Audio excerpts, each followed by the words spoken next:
नमस्कार, मी सौ तृप्ती सगुन माणगावकर. मनभर रेसिपी मध्ये तुमचं स्वागत आहे. आज आपण बनवणार आहोत हापूस आंब्याचं रायतं. आता मला रायत्याचे आंबे मिळाले नाहीयेत रायवळ, म्हणून मी हापूस आंब्याचं रायतं बनवणार आहे. हे आमची आजी बनवायची, म्हणजे माझ्या आईची आई बनवायची आणि खूप छान लागतं, खूपच छान लागतं. जरी असं म्हणाल तुम्ही की आंब्याचं कसं काय, तुम्ही पिकलेल्या आंब्याचं वगैरे, पण करून बघा, खूप छान लागतं. आपल्या रायतं पण म्हणजे आपले जे रायवळ आंबे असतात त्याचंही रायतं छानच लागतं, ते मस्तच लागतं.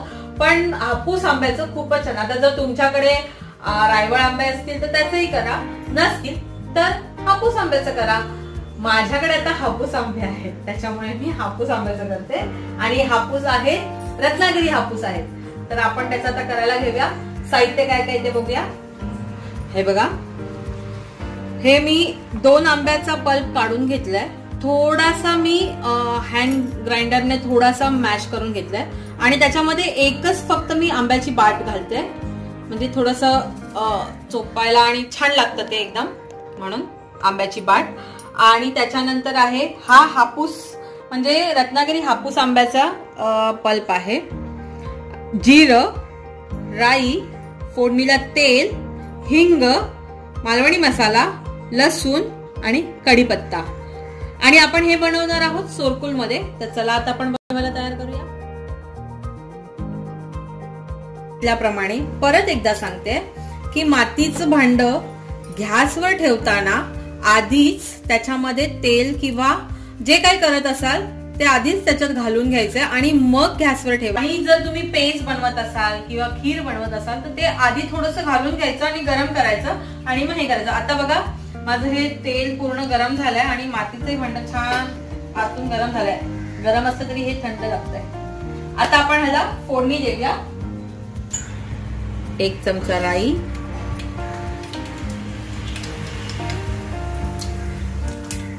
अर्धा चमचा जिरं,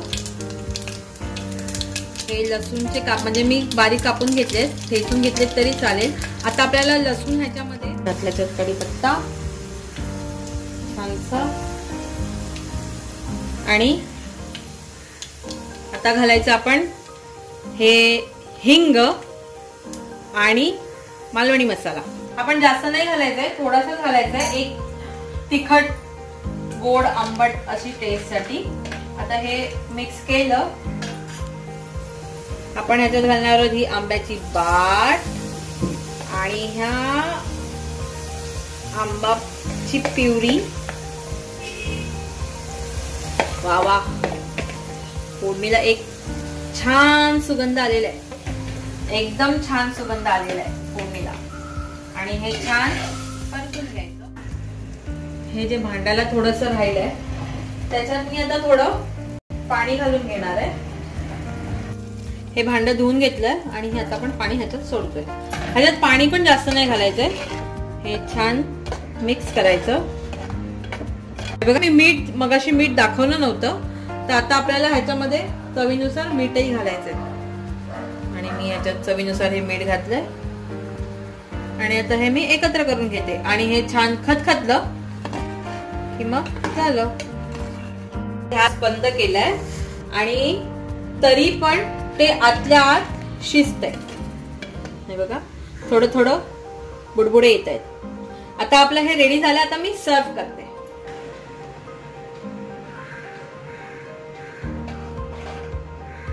आणि हे बघा, आपलं हापूस आंब्याचं रायतं रेडी आहे.